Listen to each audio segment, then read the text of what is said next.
Hi, I'm Kent. And I'm Anna. And this is Film and Family, a podcast about feature filmmaking for professionals in the film industry with families. Hit subscribe to never miss an episode. Let's jump right in.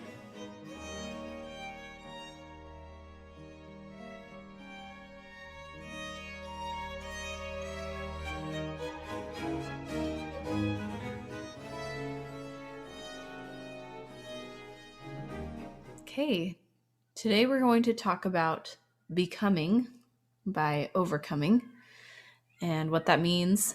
I think it's interesting how people will set goals, and especially around New Year's, you go around and everyone's sharing their goals and their things that they're working on. And it almost always has to do with a result that they want or an action that they're planning to take that they think will give them a certain result. What we want to talk about today is how goal setting has more to do with becoming than it does with just getting a result. Becoming a person who has that result or who can get that result consistently. You know, if someone just gave it to you, that could happen. You know, if your goal is to make a certain number of dollars and you win the lottery, that's great. You have the result, but that doesn't really mean that you know how to make that money yourself. It's not repeatable and it probably won't last. So it's like, oh, you're a millionaire for a year or two and then you're not anymore, which statistically is what usually happens with people who win the lottery. Yeah, because they haven't become anything. They didn't just become it. Yeah, they didn't become a person who knows how to handle that amount of money. Yeah, I mean, or earn it again. They earned $1 million, but they weren't really millionaires. You know, they hadn't developed any skills to earn or manage or know what to do with that wealth. And that's just one example. I mean, it's the same with anything, right? And anything can be just like given to you or thrust upon you, and it doesn't instantly make you haven't become the person that is able to necessarily manage or receive that. And I've definitely seen that happen in my life, I think, where I've had opportunities come my way and it just falls out of my hands because this isn't always the case, but I think sometimes I'm just not ready for it. I wish I could think of a really concrete example, but yeah, I mean, I've definitely seen, I think this applies in dating. We want so bad to have that other person like us, but maybe we're just not the person. You know, it's like we haven't become the person that they would like. That might be for better or worse, by the way. I'm not saying that we should be liked by everyone we have crushes on, but, you know, and it's the same we gave the example of money. I think in general, like career-wise, it might be you want these big opportunities and they might even come by you, but you maybe aren't totally the person who are like, it's like without a doubt, you would be people's top choice for that job, or like that you're in the position to do the best job for that. And really, sometimes those things just kind of slip out of our hands or whatever. Yeah, I think one that comes to mind as another example is like, I see a lot of people set goals around weight loss, and you could just go have surgery and they could suck the fat right off your body, right? They could just cut it right off your body and you would lose weight. And sometimes those are surgeries that are like eminently necessary. Yeah, sometimes that is necessary. But for someone who's just like, I want to change the weight of my body, then usually they just get it all back. And I also am not a believer in setting goals to lose weight because I just think weight does not equate health. Sometimes like goals to have good health will have the side effect of losing weight, but not always. And what a better goal might be, instead of counting calories or like trying to reach a target weight, would be to become a person who's healthy. And someone who's healthy, who has that result of health, might also have other results, but it's going to be sustainable as opposed to like, you know, let me quick cut off this weight and then I'm still not a healthy person. Like, yeah. And that will affect their whole body in every way relating to health, including their brain. And a healthy person might actually even think about mental health and stress and sleep and other things that might not be as associated with things like weight loss.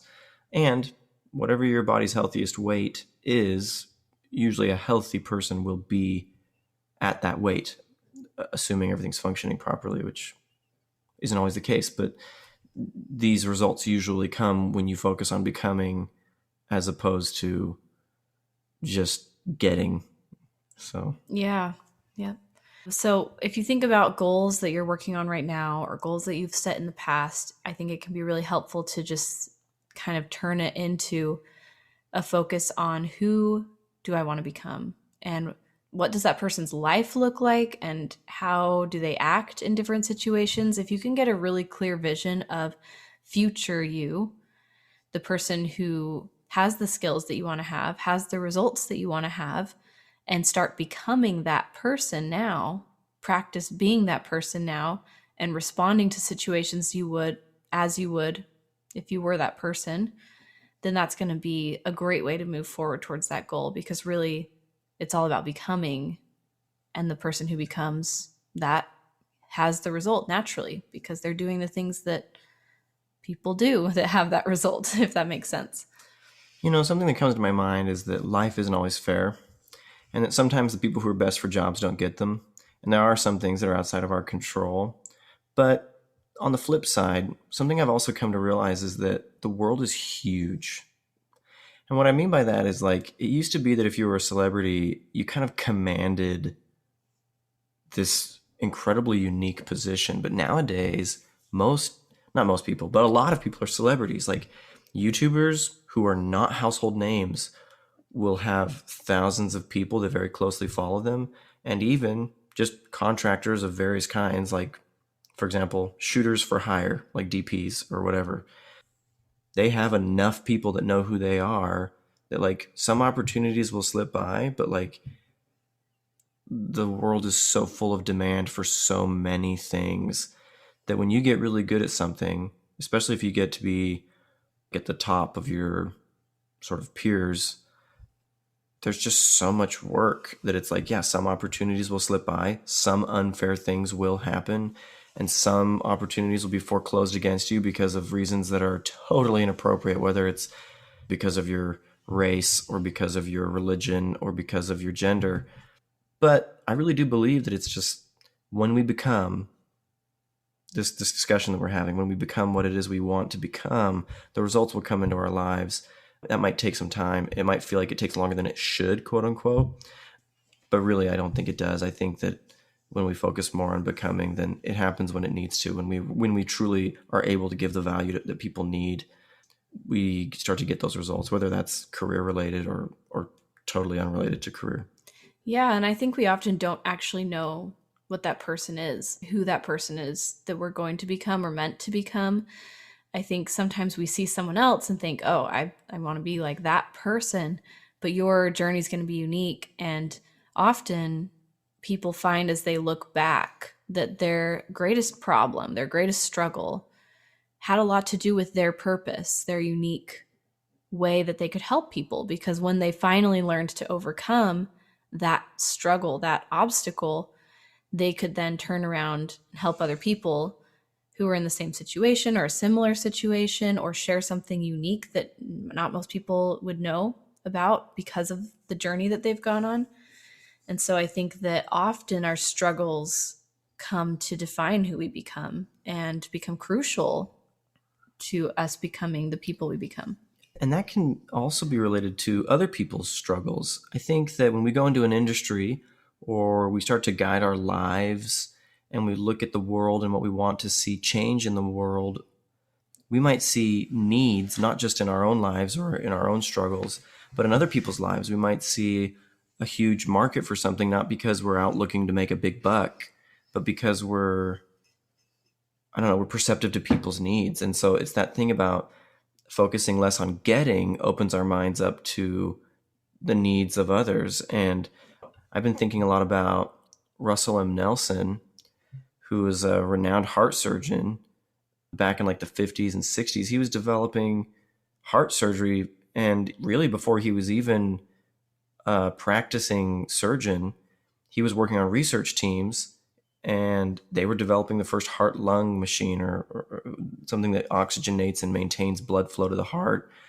or to the body, I guess, while the heart is shut down, so they can actually operate on it, because you can't operate on a pulsing, beating heart. And that was one of the biggest obstacles to even performing heart surgery, which back then they thought if you touched a human heart, it would cease to beat. And he didn't go into that because of a personal struggle he had with heart disease. He was a very healthy person, but he noticed these needs in the world. The biggest one being one of the biggest leading causes of death in the world, and it still is today, is heart failure or heart disease. And no one could do anything at the time about it. I mean, you could try and give some medicine, maybe. I don't know what the medicines were even like back then, but they just couldn't operate on the human heart. And sometimes operation was the only solution, but it wasn't even a solution because it didn't exist. And so I think that there are times like that when we're open to looking out in the world and not so fixated on copying some other celebrity. And I don't mean celebrity like you have to be in Hollywood to be a celebrity. There are celebrities in every industry, like that top CEO, that top dog, that amazing Insta famous mom who has a blog on something. I don't know, like there are leaders in everything today, and some of those are more visible than others. But the point is that when we focus too much on doing exactly what someone else has done that's changed the world, well, they've already done that. But when we start to look at the needs of other people, needs are a revelation that shows us what hasn't been done, what we can do that will add great value to our communities. And like Anna said, sometimes those needs can arise in our own lives in powerful ways that awaken us to a community that we've sort of become a part of, whether that's parents of children with cancer or widows or widowers in certain situations or in certain stages of life, or once again, things that maybe make you a minority. I think all human beings are a minority in some way. It's whatever it is that makes you unique, that makes you feel different. Sometimes those are the things that open our eyes to the needs of others as well as ourselves, but rarely is there something that makes us unlike any other human being. It's really the collective attributes of us, but every little individual attribute we have in common with somebody else in the world, I believe. Yeah, I mean, we've all heard the quote, be the change you want to see in the world. And I think that you might see that change because you wish that it existed for yourself, or you might see that change because you see someone else struggling, like you said, and you wish there was something different for them, and that inspires you to go about and make that change happen. So that kind of leads nicely into this idea of pioneering, or expands on that idea nicely. And I think you mentioned leaders in every industry, and a lot of times now we talk about influencers, which was something I kind of maybe scoffed at a little bit. It's a word that's become a little platitudinal. Is that a word? Well, it's sort of become this career that seems like not really a career. It's like, oh, I just want to be an influencer. I just want to be famous on social media. Well, I've heard people say that, like, I want to become an influencer, and it's like, in what? That makes no sense. That's like saying, kids graduating high school, what do you want to do? I want to be like a YouTube influencer or something. You're like, okay, what's the change you want to see in the world? Like, what are you influencing, or what are you leading? What are you? Yeah. I wish I could come up with a Quibi what that's like, but I don't know. It's like, I want to become a driver. It's just so unspecific, You could drive, I don't know, anything. I want to become, even sometimes, we grow up saying, I want to become an inventor. That's not so bad, but what exactly are you wanting to invent? And sometimes that's what we do when we make movies too. Like, I want to make movies. And sometimes we go, well, could we get more specific? Why? What do we want to make movies about? But influencers is particularly broad, and it's like, what do you want to do when you grow up? I want to become a leader. It's like, it's like, I want to get paid to be a leader. Well, but I think that the value that I fail to see in those who do that as a career is that often they are pioneering something. They are willing to be the first ones. Let's take something that's really like, I don't know, like someone who wants to do beauty tutorials on YouTube. There's tons of those, right? It's not useless. If I'm looking up a product and I'm considering buying a foundation, I might look it up on YouTube and watch someone give a review of it who's gone before me. They're pioneering, which isn't like a huge deal, but it does make a difference for me and other people, because instead of me taking the risk of losing my money to some product that it's not going to work, or risking, my own face breaking out if it's a product that's damaging to your skin or whatever, they take those risks, they go forward, and then they'll tell you, This made me break out like crazy. It didn't work, or whatever. And kind of prevent you from running into the same problem.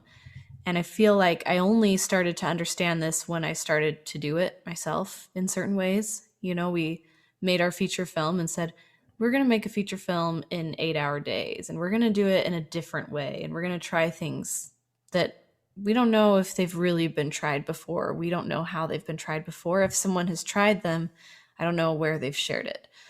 And so even though there were a lot of mistakes and things that went wrong, we're trying to share and be open and honest about that so that you don't have to make the same mistakes, and so that other people who are interested in that same result can learn from us. Right. Well, and like your unique set of circumstances are truly unique. I mean, they can't be replicated. So some people have definitely made movies for $25,000. And in the 90s, they made some movies for $9,000. Honestly, with inflation, it's probably about the same. But it's this no budget filmmaker that exists. But what they might not have done is done that with their spouse. In our case, they might not have done that with their kids and their spouse. They might not have done that in their own home.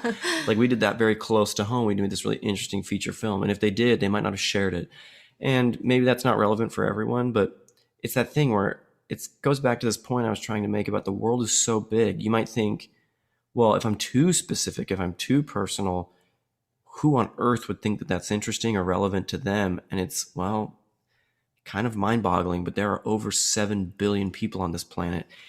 Even if only like a couple thousand of them find that really interesting or very resonant, well, those couple thousand people are going to follow you. They're going to ask you for advice. You're going to start to network with those people and find out that you guys have a lot in common.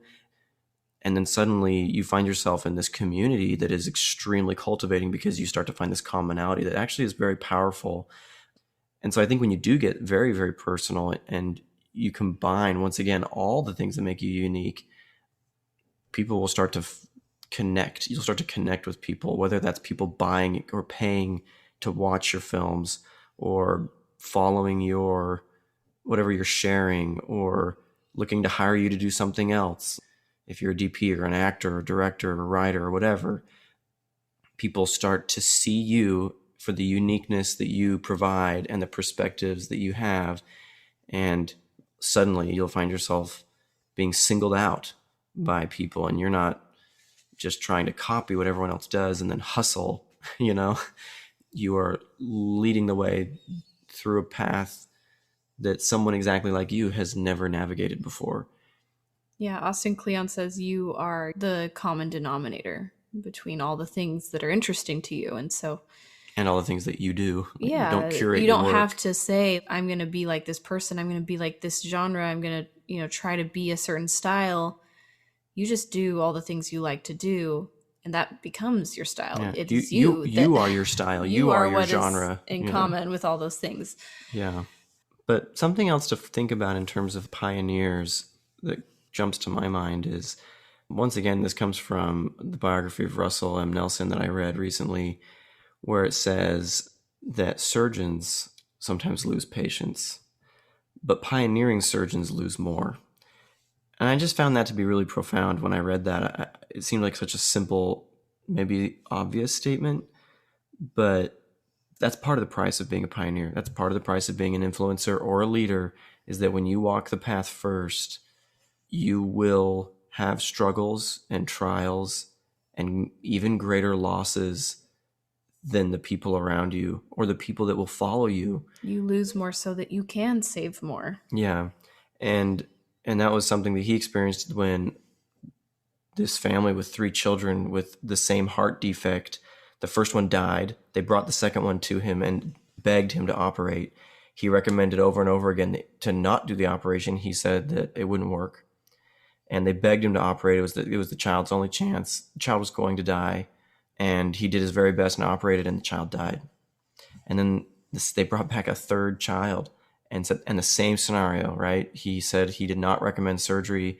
They begged him for it. The child was going to die anyway. They begged him to do anything, and the child died. And he collapsed on his living room floor and wept for hours, saying that he would never, ever do surgery again. And his wife at the time came to him and said, "Are you done crying?" This was hours later, like in the next morning. And she says, "Then get up and go back to the lab." She said, if you quit now, will make it so that other people will have to go learn the same things that you know in the same ways that you've learned them and have the same losses you've had. So you need to go back and you need to keep going. And I just think that's really interesting. I found that more profound reading that because I've heard that story before in other contexts.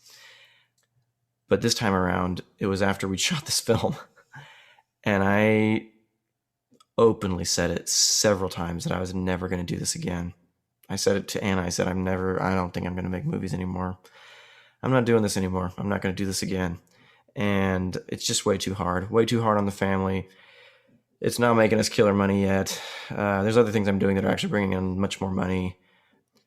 And the whole idea was that how do we make films with our families? How do we do this differently? How do we make it family friendly? How do we put the burden on the production and not on the family? And I felt like it destroyed our family for a while. Like I felt like for a few weeks we hated each other. Like it was super hard. And I just said, I'm never doing this again. But then every time we said that, a day or two later, we'd say, what a waste it would be to not do it again. Because we've learned so much this first go round. We know that we would learn, well, we'd keep learning every time, but that we would apply so much knowledge to the next time around. And that the second time is almost always where you see the biggest rate of improvement. It's from your first try to your second try. And it's like running a race.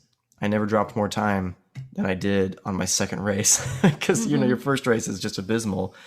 And then if all you can do is not walk on your second time around running a long distance race, your time will drop by like minutes. And your time doesn't drop by minutes very often. Usually you're trying to shave seconds, or sometimes depending on the distance of the race, you're trying to save milliseconds, right? And so you can't just try it once and say, well, I'm obviously no good at this. And if you're a pioneer, you're going to be obviously even not good at it, like even worse at it, because you're just going to lose more patience.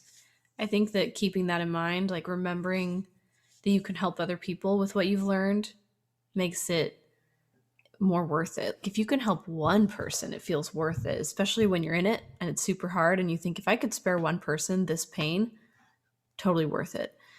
And in today's age, it's very possible that you could spare lots of people, that you could share this on a platform that could reach so many more people than otherwise if we didn't have the internet or other resources like that. And I think it's easy when you're thinking about yourself to want to quit and to say, I'm done. I don't want to go through that again, so I'm not going to do this again. But when you're thinking about what makes it worth it, or even if you're suffering, through a trial, if you're thinking about yourself, it just feels unfair and awful. But if you think you can add meaning to your trials when you think of others that you could help through what you're suffering and through what you've learned. And just the learning and growing that you yourself are doing. That, if we're talking all about focusing on becoming as opposed to focusing on getting, then even a total failure in the light of getting is a failure. But a total failure in the light of becoming can be a huge success, because total failures can help you become way more than you were before. And you can see huge personal growth and learn, tons of knowledge that you couldn't have learned without going through that failure. So it's not just what you can do for others. It's what pioneering and risking and sort of trailblazing can do for you as well. It allows you to grow in huge ways that if there was someone ahead of you just telling you all the obstacles, you might not actually grow as much or learn as much about who you are as a person deep down as you would if you had a perfect roadmap, which in some ways there are lots of people that invest in us and help us and guide us. And in some ways, all of us will have to be pioneers in some way. So I think that's what makes this topic universal.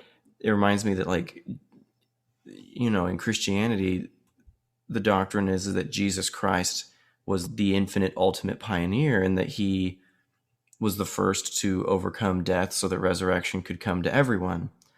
And he did that by doing something that nobody else could have done but him, as the literal Son of God. And so he somehow incomprehensibly suffered for all the pains and sins of all mankind and then died on the cross. So if that's the case, wouldn't that mean that this life would be super easy for the rest of us? Like, oh, sin, no problem. Pain, death, like we're all just going to kind of just walk these easy steps and like check everything off the list because Jesus already did this. And he's like, hey, here's a life GPS and you just follow it and everything will be perfect. But people who do their very best to do exactly what Jesus says do not have perfect, easy lives. And so that's not part of the plan and that's not part of the promise. It's not about avoiding pain. It's really about having the skills to overcome the things that will happen, because there will always be suffering. There will always be difficulty in life. And that's good because it allows us to progress and grow. And really, that's innate in our human nature to want progress, to want growth. Well, and that progress becomes universal or human because it's not about them having an easier life or anything. It's about being able to stand on the shoulders of those previous pioneers and then pioneering in new ways. So I guess my point is that everyone has to become, they don't have to, but if we want to become something as opposed to just get something, we have to learn to pioneer. And if we want to get something, usually we have to become, right? So yeah, even if you have an example to help you in one way, it's helpful, but you still have your own unique circumstances and challenges and other obstacles that person probably hasn't faced that you'll have to face. But the beautiful thing about Christ, who is the ultimate example of this, is that he chose to condescend below all, to experience all pain and suffering and sorrow, just so that he could help us, because that is what brought him joy and allowed him to progress and be able to do more than he could do before, because he could perfectly understand and guide us and help us develop the skills we need to overcome all things that we will face in our life, because he literally overcame all things that anyone will ever face, ever. So I think that is beautiful, that he would choose that suffering in order to grow and in order to, even as a perfect being, to grow in his capacity for empathy and love and his ability to assist us. Yeah. I feel like in like manner, you had some thoughts on obstacles. So I think we've talked pretty in depth about the need to become in order to reach certain goals. And one of the sort of hows, moving from the why and the what, is this how. And I think that sometimes we see obstacles as, I guess, at face value, that they're obstacles, right? That they're in the way. They're inherently frustrating because they're between you and your goal. But I think what's interesting about the phrase "in the way" is that they're a dead giveaway, right? They're a dead giveaway of the way. They are the way, yeah. So if they're in the way, then you can say, oh, well, this is the way to my becoming and my achieving and getting the results that I want in my life. And you can kind of follow those obstacles like breadcrumbs straight there. The problem is that most of us inherently, instinctively, our subconscious immediately sees obstacles and says, how do I get around or avoid that obstacle, when the obstacle is like a freeway straight to your destination? It's not an easy freeway. It's like a really, really badly maintained Atlanta freeway. I'm just kidding. I don't want to dog on. Well, it's like if you avoid the wonderful infrastructure and the people who work hard to keep our roads working in Atlanta. If you try to avoid the obstacle, you start heading in a different direction, like away from your goal, because there's you and there's your goal. And in between that, there will be obstacles. Otherwise, you'd be there, right? The only thing in between you and your goal are the obstacles. And any other way is going to take you away from that goal. And there's still going to be obstacles everywhere. Right. You're just facing obstacles that are in the way of a different destination. But I just think that's so profound. The reason I think it's so profound is because I see everybody doing this in the film industry, almost everybody. I see tons of young people. They're like, I'm going to do this thing on the side. Like, I want to be a DP, so I'm just going to AC for a really long time. I know a lot of people who are super techie, long-term professional ACs. Nothing wrong with that. They're really good at their job, and they're a totally overlooked technical position that happens on filmmaking, and we need ACs. But the path to becoming an excellent, wonderful, productive AC, which we need, is not the path necessarily to becoming a DP. Now, it's not invaluable experience, and I'm not saying you should never AC if you want a DP, But if you want to DP, you do need to DP. AC sometimes and DP sometimes so that you can actually be DPing. Same with directing. Some people want to do everything but direct before they direct. Or even totally side things. They're like, I'm going to start this side business that's completely unrelated so that I can make more money because that's what I need to make a film, or so I can free up more time to be able to make a film. When really it's like you can find a way to overcome that obstacle without going to a totally different destination.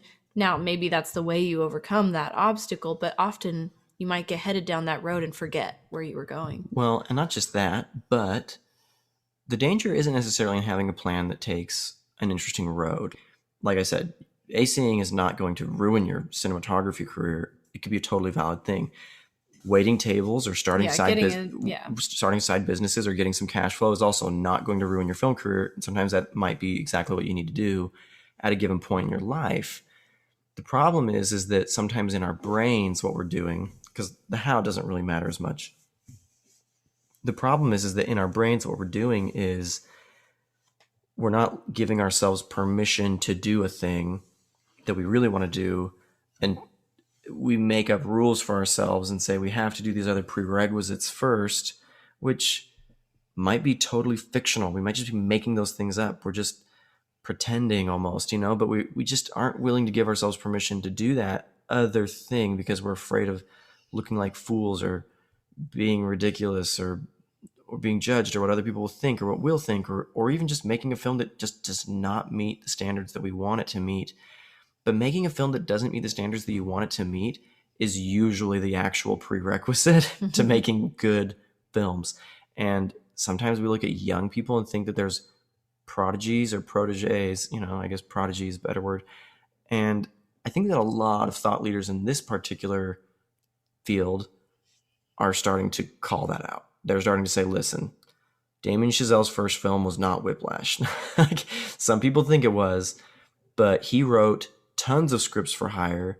He made a short version of it. He made Guy and Madeline on a Park Bench before that. He went to Harvard and studied film, and he probably made other random film projects all growing up before all of that. Spielberg made tons of short films in high school with his friends and made all sorts of random stuff. And then he worked on the studio lot and he pursued a film degree for a while. He did all sorts of things that prepared him for his first feature, which was not a masterpiece. And he did a lot of television episodes. He did a first feature. I think he even did a television feature and then a theatrical feature. And then he did Jaws, So by the time we got to Jaws and you're like, where'd this 27-year-old come out of? How did he come out of nowhere and make the biggest hit of all time at the time? Well, he came out of, film school and experience on a lot and a couple of feature films and a bunch of television episodes and a bunch of random bad short films with his friends in high school. Like, he came from the same place everyone comes from. He just did it a little faster and was a little more focused than other people. And he actually happened to get some opportunities at the right time in the right place. And that's fine. Well, and again, like, your unique obstacle and your unique way of overcoming it will become kind of your legacy. Like, Tangerine was filmed on a phone. And everyone has a phone. Everyone has access to a phone these days, or knows someone with a phone. And everyone had a phone when he made that movie. We all have cameras now, right? Yeah. You can't use that as an excuse of like, I don't have a camera yet. You have a camera. You can make a film. But the guy who made Tangerine is pretty much known for that now. He is known for that. Everyone mentions Tangerine. I mean, other people have made stuff on phones. Damien Chazelle actually made a commercial on an iPhone for Apple, and it was good. And like Steven Soderbergh has made, I think, at least 2 feature films now entirely shot on the iPhone. You can tell they were shot on the iPhone. But everyone cites that director who did Tangerine, which, he was maybe the first and that I know of. Well, and here's the point, is that it was his first film that I know of. I should fact check us. Maybe we're wrong. But he didn't shoot his next film on the iPhone. The Florida Project was not directed on, not shot, on an iPhone. And so really, some things are gimmicky, but he really did it because I'm assuming because that's how he decided to allocate his resources. He didn't put all of his money into a camera. He just used his iPhone and he told a story that was really compelling and interesting to people. And so it got into Sundance and started his career. And so those obstacles, I like that your unique obstacles are what kind of define you and your style. And and even how you overcome them, because maybe that's not a unique obstacle, but how you decide to move forward and make it happen anyway might be unique. Yeah. Even for us, like making our film, we used our kids and we used our house, and that's probably not totally unique, but We used our neighborhood. it's what we had, and the film will be totally unique because Well, it's our family and our house and our it's neighborhood, family, and it's narratively not autobiographical, but we usually have a toe or maybe a whole foot in autobiography when we write fiction scripts like this. you have to make it personal somehow. Well, and some filmmakers are very metaphorical, or they stay clear of autobiography. Some are super autobiographical. I don't know where we fit into that like spectrum or whatever. But this particular film is not autobiography, but there are elements that we're just robbing from ourselves, from our lives, and we just used our life almost as the resource, which is probably why it was so painful to make the movie. But and maybe not the healthiest way to make films, but yeah, those are unique solutions to unique obstacles that we faced. Yeah. So what I want you to maybe get away from this episode is just to embrace the obstacles, to see them as actually the stepping stones to the thing that you want, to becoming the person you want to become. Because when you can start equipping yourself with the skills to overcome your obstacles, you become the person who can overcome all the obstacles, who has the result, who knows how to get it, no matter what comes up. And you kind of find your unique way of doing that, your purpose. And so instead of trying to avoid them or find an easier way, focus on what are my obstacles? I'm going to stare them in the face and exercise my creativity to overcome this obstacle in the way that seems best for me and my resources, and then let that be your legacy. Well, I think that about wraps this up, and I feel strongly about everything that Anna has kind of led this discussion, I feel like. But yeah, I really I think I needed to take some time today to think about some of these things, but I'm seeing them happen in our own lives, and it is a constant source of discomfort sometimes to kind of face these obstacles and face what it is that you need to become in order to accomplish what it is you want to accomplish in your life. But that's, as Mr. Rogers says, it's not easy to keep trying, but it's one good way to grow. So that's it for today. If you like what you're hearing on the podcast, you'll love our weekly email. Click subscribe in the show notes to stay up to date on the latest opportunities and resources we have available. We'll see you there. Thanks. See you next time. Bye.